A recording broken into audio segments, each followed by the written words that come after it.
या देवी सर्वभूतेषु सृष्टि रूपेण संस्थिता नमस्तस्यै नमस्तस्यै नमस्तस्यै नमो नमः।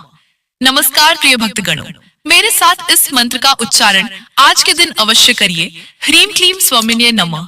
ओम ऐं ह्रीम क्लीम स्कंद माताये नमः। जय माता दी। ओम नमः शिवाय। हे माता रानी, आपकी इस वीडियो को जो भी भक्त सच्चे मन से लाइक करे उसकी झोली खुशियों से भर देना और इस नवरात्रि उसकी सभी मनोकामनाएं अवश्य पूर्ण करना। तो कमेंट सेक्शन में एक बार माता रानी के नाम का जोरदार जयकारा अवश्य लगाइए। प्रिय भक्तगणों, आज की इस महत्वपूर्ण वीडियो में आप सभी सबसे पहले सुनेंगे नवरात्रि के दिनों में नित्य नियम से सुनी जाने वाली नवरात्रि की पावन पौराणिक कथा, और उसके बाद श्रवण करेंगे स्कंद माता की कथा। आज के दिन स्कंद माता की कथा सुनने और पढ़ने वाले को मां संतान सुख और सुख संपत्ति की प्राप्ति का वरदान देती है। तो आज मैं आपको सुनाने जा रही हूँ नवरात्रि में सुनी जाने वाली स्कंद माता की बड़ी ही दुर्लभ तथा पौराणिक कथा। तो आप सभी इन कथाओं को बड़ी श्रद्धा तथा प्रसन्न चित्त मन से सुनिएगा। प्रिय भक्त गणों, कथा को पूरा सुनिएगा, बीच में ना छोड़िएगा, क्योंकि नवरात्र में माता रानी की कथाओं को बीच में कभी नहीं छोड़ा जाता, अन्यथा मां के क्रोध का सामना करना पड़ सकता है। और कथा को लाइक करके हिंदू रिलीजियस टेल्स चैनल को सब्सक्राइब अवश्य कर दीजिए, और हाँ, पास वाले बेल आइकन का बटन दबाना बिल्कुल भी ना भूलना। सबसे पहले हम मां के चरणों में शीश नवाते हैं। प्रेम से बोलिए जय माता दी। तो आइए अब सुनते हैं नवरात्रि व्रत में हर रोज सुनी जाने वाली व्रत कथा। व्रत कथा को सुनने से पहले कमेंट बॉक्स में जय मां दुर्गा और माता के चौथा रूप कुष्मांडा माता की जय हो अवश्य लिखें। नवरात्रि व्रत कथा के अनुसार एक समय बृहस्पति जी ने ब्रह्मा जी के समक्ष चैत्र व आश्विन मास के शुक्ल पक्ष में पड़ने वाले नवरात्र का महत्व जानने की इच्छा जताई। इन्होंने कहा, इस व्रत का क्या फल है, इसे किस प्रकार किया जाता है, सबसे पहले इस व्रत को किसने किया, ये सब विस्तार से कहिए। बृहस्पति जी के प्रश्नों का जवाब देते हुए ब्रह्मा जी ने कहा, हे बृहस्पति, प्राणियों के हित की इच्छा से तुमने बहुत अच्छा प्रश्न किया है। जो इंसान मनोरथ पूर्ण करने वाली मां दुर्गा, महादेव, सूर्य और नारायण का ध्यान करता है वे धन्य है। यह नवरात्र व्रत संपूर्ण कामनाओं को पूर्ण करने वाला है। इस व्रत को करने से पुत्र सुख, धन, विद्या और सुख मिलता है। इस व्रत को करने से रोग दूर हो जाता है, घर में समृद्धि की वृद्धि होती है, बंध्या को पुत्र प्राप्त होता है, समस्त पापों से छुटकारा मिल जाता है। जो मनुष्य इस नवरात्र व्रत को नहीं करता वह अनेक दुखों को भोगता है। यदि व्रत करने वाला मनुष्य सारे दिन का उपवास न कर सके तो एक समय भोजन करे और 10 दिन बांधवों सहित नवरात्र व्रत की कथा का श्रवण करे। हे बृहस्पति, जिसने पहले इस महाव्रत को किया है वह कथा मैं तुम्हें सुनाता हूँ। ब्रह्मा जी बोले, प्राचीन काल में मनोहर नगर में पीठत नाम का एक अनाथ ब्राह्मण रहता था। वह मां दुर्गा का भक्त था। उसे संपूर्ण सद्गुणों से युक्त सुमति नाम की एक अत्यंत सुंदर कन्या उत्पन्न हुई। वह कन्या अपने पिता के घर में अपनी सहेलियों के साथ क्रीड़ा करती हुई इस प्रकार बढ़ने लगी जैसे शुक्ल पक्ष में चंद्रमा की कला बढ़ती है।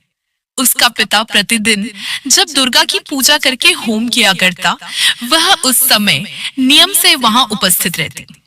एक दिन सुमति भगवती के पूजन में उपस्थित नहीं हुई। उसके पिता को पुत्री की ऐसी असावधानी देखकर क्रोध आया और वह पुत्री से कहने लगा, अरे दुष्ट पुत्री, आज तूने भगवती का पूजन नहीं किया, इस कारण मैं किसी कुष्ठ रोगी या दरिद्र मनुष्य के साथ तेरा विवाह करूंगा। पिता की बात सुनकर सुमति को बड़ा दुख हुआ और पिता से कहने लगी, हे पिता, मैं आपकी कन्या हूँ तथा सब तरह आपके अधीन हूँ। जैसी आपकी इच्छा हो वैसा ही करो, चाहे राजा से, चाहे कुष्ठी से, चाहे दरिद्र से, जिसके साथ चाहो मेरा विवाह करना चाहो कर दो, पर होगा वही जो मेरे भाग्य में लिखा है। क्योंकि कर्म करना मनुष्य के अधीन है, पर फल देना ईश्वर के अधीन है। कन्या के निर्भयता से कहे हुए वचन सुन उस ब्राह्मण ने क्रोधित हो अपनी कन्या का विवाह एक कुष्टी के साथ कर दिया और अत्यंत क्रोधित हो पुत्री से कहने लगा, हे पुत्री, अपने कर्म का फल भोगो, देखें भाग्य के भरोसे रहकर क्या करती हो।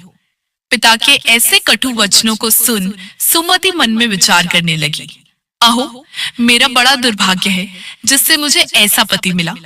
इस तरह अपने दुख का विचार करती हुई वह कन्या अपने पति के साथ वन में चली गई और डरावने कुशायुक्त उस निर्जन वन में उन्होंने वह रात बड़े कष्ट से व्यतीत की। उस गरीब बालिका की ऐसी दशा देख देवी भगवती ने पूर्व पुण्य के प्रभाव से प्रकट हो सुमति से कहा, हे दीन ब्राह्मणी, मैं तुझसे प्रसन्न हूँ, तुम जो चाहो 100 वरदान मांग सकती हो। भगवती दुर्गा का यह वचन सुन ब्राह्मणी ने कहा, आप कौन हैं? वह सब मुझसे कहो। ब्राह्मणी का ऐसा वचन सुन देवी ने कहा कि मैं आदिशक्ति भगवती हूँ और मैं ही ब्रह्म विद्या व सरस्वती हूँ।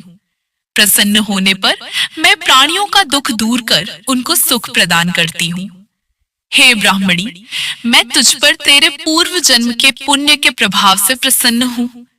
तुम्हारे पूर्व जन्म का वृतांत सुनाती हूँ, सुनो।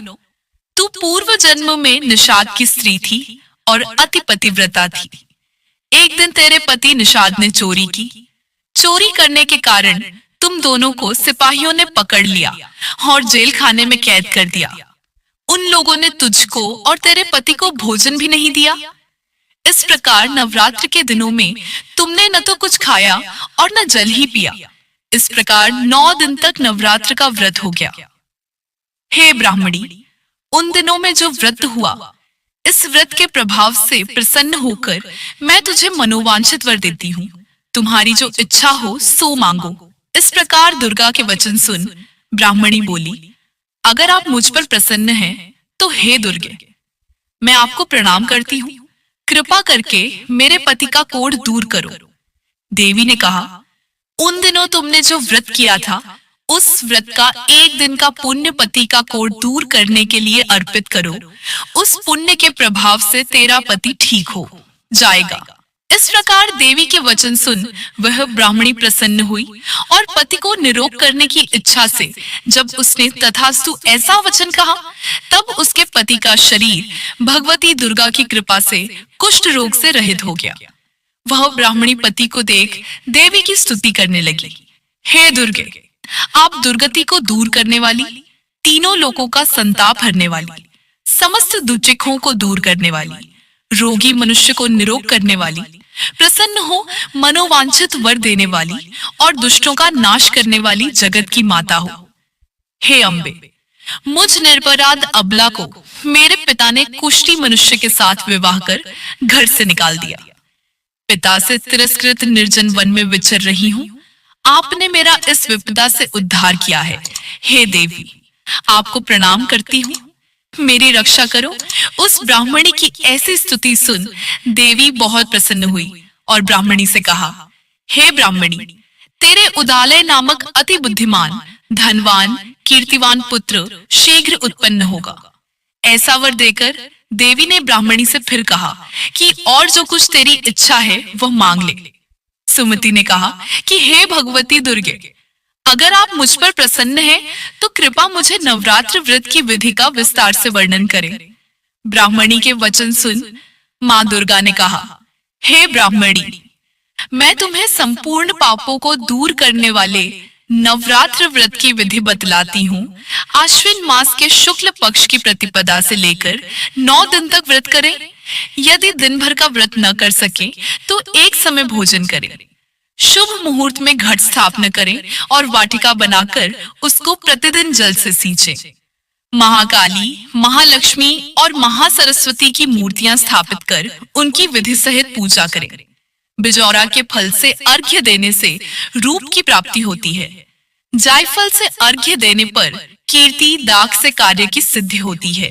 आंवले से सुख की प्राप्ति और केले से अर्घ्य देने से आभूषणों की प्राप्ति होती है। इस प्रकार पुष्पों व फलों से अर्घ्य देकर व्रत समाप्त होने पर 9वें दिन विधि विधान हवन करें। खांड, घी, गेहूं, शहद, जौ, तिल, बिल्व, बेल, नारियल, दाख और कदम्ब जैसी विभिन्न सामग्रियों से हवन करें। आंवले से कीर्ति की और केले से पुत्र की, कमल से राज सम्मान की और दाखों से संपदा की प्राप्ति होती है। खांड, घी, नारियल, शहद, जौ और तिल तथा फलों से होम करने से मनोवांछित वस्तु की प्राप्ति होती है। व्रत करने वाला मनुष्य इस विधि विधान से होम कर आचार्य को अत्यंत नम्रता के साथ प्रणाम करे और यज्ञ की सिद्धि के लिए उसे दक्षिणा दे। इस प्रकार बताई हुई विधि के अनुसार जो व्यक्ति व्रत करता है उसके सब मनोरथ सिद्ध होते हैं, इसमें तनिक भी संदेह नहीं है। इन 9 दिनों में जो कुछ दान आदि दिया जाता है उसका करोड़ों गुना फल मिलता है। इस नवरात्र व्रत करने से अश्वमेध यज्ञ का फल मिलता है। हे ब्राह्मणी, इस संपूर्ण कामनाओं को पूर्ण करने वाले उत्तम व्रत को तीर्थ, मंदिर अथवा घर में विधि के अनुसार करें। ब्रह्मा जी बोले, बृहस्पति जी से बोले, इस प्रकार ब्राह्मणी को नवरात्रि व्रत विधि बताकर देवी अनंत ध्यान हो गई। अतः जो मनुष्य या स्त्री इस व्रत को भक्ति पूर्वक करता है वह इस लोक में सुख प्राप्त कर अंत में मोक्ष की प्राप्ति करता है। ब्रह्मा जी बृहस्पति जी से कहते हैं कि यह इस दुर्लभ व्रत का महात्म्य है जो मैंने तुम्हें बताया है। ऐसा सुन बृहस्पति जी आनंद से प्रफुल्लित हो गए और कहने लगे कि हे ब्राह्मण, आपने मुझ पर अति कृपा की जो मुझे इस व्रत का महत्व सुनाया। ब्रह्मा जी बोले कि हे बृहस्पति, यह देवी भगवती संपूर्ण लोकों का पालन करने वाली है। इस महादेवी के प्रभाव को कौन जान सकता है? बोलो देवी भगवती की जय। प्रिय भक्तगणों, आइए अब सुनते हैं मां स्कंद माता की पौराणिक कथा। प्रिय भक्तगणों, नवदुर्गा का 5वां स्वरूप स्कंद माता का है। कार्तिकेय की माता होने के कारण इनको स्कंद माता कहा जाता है। यह माता 4 भुजाधारी कमल के पुष्प पर बैठती हैं, इसलिए इनको पद्मासना देवी भी कहा जाता है। इनकी गोद में कार्तिकेय भी बैठे हुए हैं, इसलिए इनकी पूजा से कार्तिकेय की पूजा स्वयं हो जाती है। तंत्र साधना में माता का संबंध विशुद्ध चक्र से है। ज्योतिष में इनका संबंध बृहस्पति नामक ग्रह से है। स्कंद माता की पूजा से संतान की प्राप्ति सरलता से हो सकती है। इसके अलावा अगर संतान की तरफ से कोई कष्ट है तो उसका भी अंत हो सकता है। स्कंद माता 4 भुजाओं वाली, 3 आंखों वाली और शेर पर सवारी करने वाली है। उनका एक हाथ भय निवारक अभय मुद्रा स्थिति में है, जबकि दूसरे हाथ में वह अपने पुत्र स्कंद के शिशु रूप को अपनी गोद में रखती है। उनके शेष दोनों हाथों में आमतौर पर कमल के फूल पकड़े हुए दिखाए गए हैं। उनका रंग गोरा है और चूंकि उन्हें अक्सर कमल पर बैठे हुए चित्रित किया जाता है, इसलिए उन्हें कभी-कभी पद्मासनी भी कहा जाता है। सिंह इनका वाहन होता है। पंचमी तिथि के दिन पूजा करके मां स्कंद माता के केले का भोग लगाना चाहिए। स्कंद माता की पूजा के समय इस मंत्र का जाप करना चाहिए। या देवी सर्वभूतेषु मां स्कंद माता रूपेण संस्थिता नमस्तस्यै नमस्तस्यै नमस्तस्यै नमो नमः। पौराणिक कथाओं के अनुसार जब राजा दक्ष के यज्ञ में माता सती अग्निकुंड में कूदकर भस्म हो गई, तब शिवजी विलाप करते हुए गहरी तपस्या में लीन हो गए। इससे सृष्टि शक्तिहीन हो गई। असुरों ने इस मौके का लाभ उठाया। पौराणिक कथाओं में वर्णित है कि एक असुर जिसका नाम तारकासुर था, उसने अपने कठोर तपस्या से ब्रह्मा जी को प्रसन्न कर अमर होने का वरदान मांगा। तब ब्रह्मा जी ने कहा, हे तारकासुर, इस धरती पर जिसका जन्म हुआ है उसका मरना निश्चित है। कोई भी अमर नहीं हो सकता। तुम कोई और वरदान मांग लो। यह सुनकर तारकासुर बहुत दुखी हुआ। कुछ देर सोचने के बाद तारकासुर ने कुटिल मुस्कान के साथ कहा कि हे भगवान, मुझे यह वरदान दीजिए कि मेरी मृत्यु भगवान शिव के पुत्र के हाथों हो। ब्रह्मा जी ने कहा, तथास्तु, और अंतर्ध्यान हो गए। तारकासुर ने यह सोच लिया था कि भगवान शिव तो माता सती के वियोग में अनादिकाल तक तपस्या में लीन रहेंगे और माता सती का स्थान शंकर भगवान किसी और को नहीं देंगे।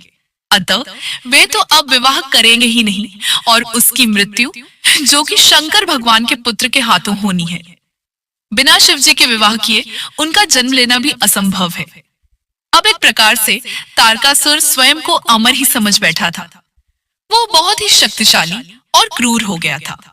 यह वरदान मिलने के बाद उसने देवताओं पर अत्याचार करना शुरू कर दिया। देवतागण बहुत ही परेशान हो गए और उन्होंने ब्रह्मा जी से मदद मांगी। ब्रह्मा जी ने कहा, तारकासुर का अंत शिवपुत्र ही कर सकते हैं। यह सुनकर इंद्र और समस्त देवतागण भगवान शिव के पास पहुंचे। इस सृष्टि को तारकासुर से मुक्ति दिलाने का निवेदन किया।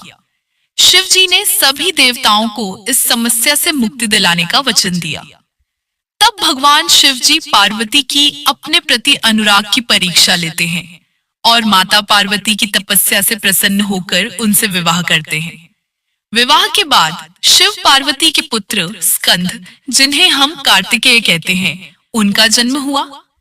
कार्तिकेय बाल्यावस्था से ही बहुत वीर और शक्तिशाली थे, किंतु माता पार्वती ने स्कंद माता का रूप धारण किया और कार्तिकेय को अपना पुत्र बनाया और उन्हें अस्त्र शास्त्र की शिक्षा दी। उन्हें अपना समस्त शक्ति प्रदान किया। उन्होंने दुष्ट असुरों का संहार करना शुरू कर दिया। कार्तिकेय बाल अवस्था से ही बहुत वीर और शक्तिशाली थे। उन्होंने दुष्ट असुरों का संहार शुरू कर दिया। अंततः वह समय भी आ गया जिसकी देवताओं को युगों से प्रतीक्षा थी। उन्होंने तारकासुर से युद्ध किया। एक भयंकर युद्ध हुआ जिसमें कार्तिकेय ने तारकासुर का वध कर दिया। देवताओं ने भगवान कार्तिकेय की वीरता की प्रशंसा की और उन्हें देवताओं का सेनापति बनाया। भगवान शंकर के दूसरे पुत्र थे स्कंद, जिन्हें सुब्रमण्यम, मरुगन और कार्तिक के नाम से भी जाना जाता है। प्रिय भक्तगणों, नवरात्रि के 5वें दिन स्कंद माता की कथा सुनने या पढ़ने से, स्कंद माता की उपासना से भक्तों की सभी प्रकार की मनोकामनाएं पूर्ण होती हैं। स्कंद माता का मुख्य मंत्र इस प्रकार है: चंड वीरा चंड माया चंड मुंड प्रजनन तार नमामि च देवासी चंडिका चंड विक्रमम। एक बार प्रेम से बोलिए, स्कंद माता की जय जय हो माँ शारदा, जय माँ भवानी, अपने सभी भक्तों का दुख दूर करो माँ, जय माता दी, ओम नमः शिवाय, हर हर महादेव, जय शिव शंभु। प्रिय भक्त गणों, आइए अब सुनते हैं स्कंद माता की दूसरी कथा। लेकिन आपसे एक निवेदन है कि अभी तक आपने वीडियो को लाइक नहीं किया है तो वीडियो को लाइक करके चैनल को सब्सक्राइब अवश्य करिए और हाँ, पास वाले बेल आइकन का बटन अवश्य ही दबा दीजिए। एक समय की बात है, एक राजा और एक रानी थी। बहुत दिनों तक उनकी कोई संतान नहीं हुई। बहुत जप तक करने के बाद कई सालों बाद उनको एक संतान की प्राप्ति पुत्र रूप में हुई। अब राजा और रानी बहुत खुशी से अपना राजपाट संभालने लगे। कई दिनों तक ऐसे चलता रहा। देखते देखते पुत्र 4-5 साल का हो गया। एक दिन की बात है, रानी दोपहर में बच्चे के साथ सो रही थी और बच्चे की नींद खुल जाती है। वह उठकर बाहर की ओर जाने लगा। क्योंकि उसको बाहर जाने नहीं दिया जाता था, तो वह माँ को सोता देखकर उसके मन में बाहर जाकर अपनी उम्र के बच्चों के साथ खेलने की इच्छा हुई और वह छुप कर बाहर चला गया। वह खेलते खेलते बहुत दूर चला गया और वह किसी दूसरे गांव में जा पहुंचा। इधर जब रानी की नींद खुली तो वह बच्चे को अपने पास ना देखकर बहुत हैरान हुई। फिर बच्चे की खोजबीन शुरू की गई। बहुत प्रयास करने के बाद सफलता हासिल नहीं हुई, अर्थात बच्चा उनको नहीं मिला। अब राजा रानी फिर से दुखी हो गए। अब वह बच्चा उस गांव में एक ग्वाले के घर पहुंचा तो ग्वाले ने उससे पता पूछा कि हे पुत्र, तुम कहां से आए हो? तो वह बच्चा अपने बारे में कुछ बता नहीं सका, क्योंकि वह बड़ा छोटा था। उसको कुछ पता नहीं था। वह केवल बच्चों के साथ खेलते खेलते दूर चला गया था। तो ग्वाला ने कहा कि जब यह बच्चा अपना नाम नहीं बता पा रहा है तो इसको अपने पास रख लो। जैसे तुम्हारे 2 बच्चे हैं, वैसे ही यह तीसरा रहेगा। अब इधर वह बालक ग्वाला के बच्चों के साथ घुल मिलकर खेलने लगा और कुछ दिन बीत भी गए। एक दिन ग्वाला की नजर उस बच्चे की हाथ पर पड़ी तो वह देखा कि उसके हाथ में किसी का नाम लिखा हुआ है। तो वह बच्चे से पूछा, पुत्र, यह किसका नाम लिखा है? तो उस बच्चे ने कहा, यह हमारे पिताजी का नाम लिखा है। तो ग्वाला ने कहा कि हम आपके पिताजी का नाम ढूंढते हुए घर पर चलेंगे। अब इधर जब राजा शिकार पर निकल जाते हैं तो रानी रोज अपने बच्चे को इधर उधर ढूंढती है, क्योंकि माँ का हृदय था। वह दिन भर तड़पती अपने बच्चे की याद में इधर उधर बाग बगीचे में देखती कि कहीं मेरे बच्चे का कोई संदेश आ जाए। रानी यही सोचती कि इतने दिन बाद एक संतान हुई थी तो मैंने लापरवाही में वह भी अपने हाथ से गवा दिया। अब रानी एकदम निराश होकर एक गांव में पहुंची तो वहां उसने देखा कि कुछ औरतें मिलकर देवी माता की पूजा कर रही थी। तो रानी भी वहां जाकर बैठकर पूरी पूजा देखती है और पूजा के दौरान माता रानी की कथा को बहुत मन लगाकर सुनती है। पूजा खत्म हो जाने के बाद सारी सुहागनें रानी को प्रसाद देती है। तब रानी ने पूछा, बहन आप किसकी पूजा कर रही हैं? हमको भी बताइए। तब सभी सुहागिनों ने कहा कि हम माँ भवानी, माँ दुर्गा की पूजा कर रहे हैं। माता बहुत ही दयालु है, यह अपने भक्तों के संकट को क्षण मात्र में दूर कर देती है। बस ध्यान करने वाली बात है कि तब तक आपकी मनोकामनाएं तुरंत पूरी हो जाती है। जब आपकी मनोकामनाएं पूरी हो जाएं, तो आप तुरंत महादेवी की पूजा करिए। आप जो मन्नतें मांगते हैं उसे पूरा करिएगा। मनोकामना पूर्ण होने के बाद माता रानी की पूजा तुरंत ही कर लेना चाहिए, उनको टालना नहीं चाहिए। तो रानी ने अपने मन में सोचा कि अगर माँ भवानी, माँ दुर्गा ने हमारा बच्चा कुशल वापस हमारे पास पहुंचाया तो हम भी इसी तरह से सभी सुहागिनों के साथ माता रानी की पूजा करेंगे। उधर रानी का यह मन्नत मांगना हुआ कि इधर ग्वाला बच्चे को लेकर उसके पिता की तलाश में निकल पड़ा।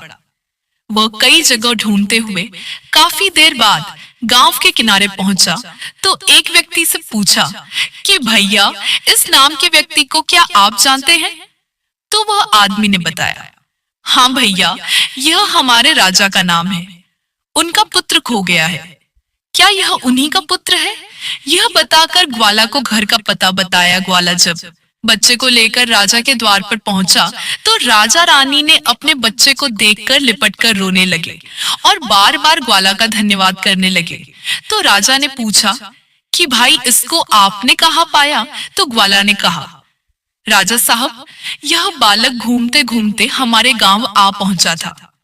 तब हमने इससे इसका पता पूछा तो बालक कुछ न बता सका। एक दिन खेलते खेलते जब मेरी नजर इसके हाथ पर गई तो उसका नाम लिखा हुआ था और उसी नाम के सहारे हमने इसको आप तक पहुंचाया है। प्रिय भक्त गणों, रानी की खुशी की सीमा ना रही। रानी ने राजा से कहा कि ग्वाला को खूब धन दौलत देकर विदा कीजिए, लेकिन ग्वाला ने कुछ नहीं लिया और कहा, जितनी खुशी आपको है अपना पुत्र पाकर उतनी खुशी मुझे भी है कि मैंने आपकी धरोहर को आप तक पहुंचाया है। अंत में राजा ने ग्वाला को धन देकर विदा किया। अब रानी को यह तुरंत याद आया कि वह माता रानी की मन्नत मानी थी, उनकी पूजा करने का और नवरात्रि का व्रत करने का। रानी ने राजा से कहा, हमने माँ दुर्गा का मन्नत माना है, हमें नवरात्रि का व्रत करना है, हम नवरात्रि का व्रत करेंगे। नगर के कुछ स्त्रियों को निमंत्रण दीजिए और तुरंत माँ भवानी की पूजा कीजिए।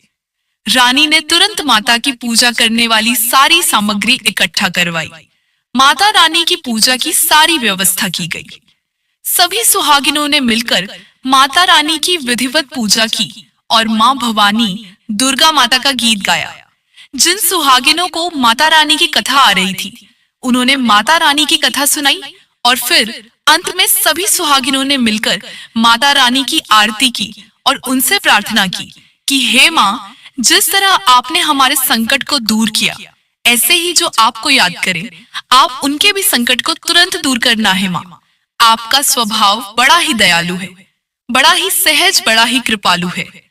जय माता रानी, हे माँ भवानी। जिस प्रकार आपने रानी के बच्चे को वापस किया, उसकी गोद भरी, उसके जीवन में खुशियां लौट आई, उसी प्रकार सभी माताओं की गोद को हरा भरा रखना, सभी के घर में सुख समृद्धि लाना। जय माँ दुर्गा, जय माता दी, ओम नमः शिवाय। हाँ प्रिय भक्त गणों, उम्मीद करती हूँ आज की कथा आपको बेहद पसंद आई होगी। अगर आपको यह कथा पसंद आई है तो आप हमारे चैनल हिंदू रिलीजियस टेल्स को लाइक शेयर सब्सक्राइब करिए और कमेंट में जय माता स्कंद माता अवश्य लिखिए। नमस्कार, जय माता दी, जय श्री राम।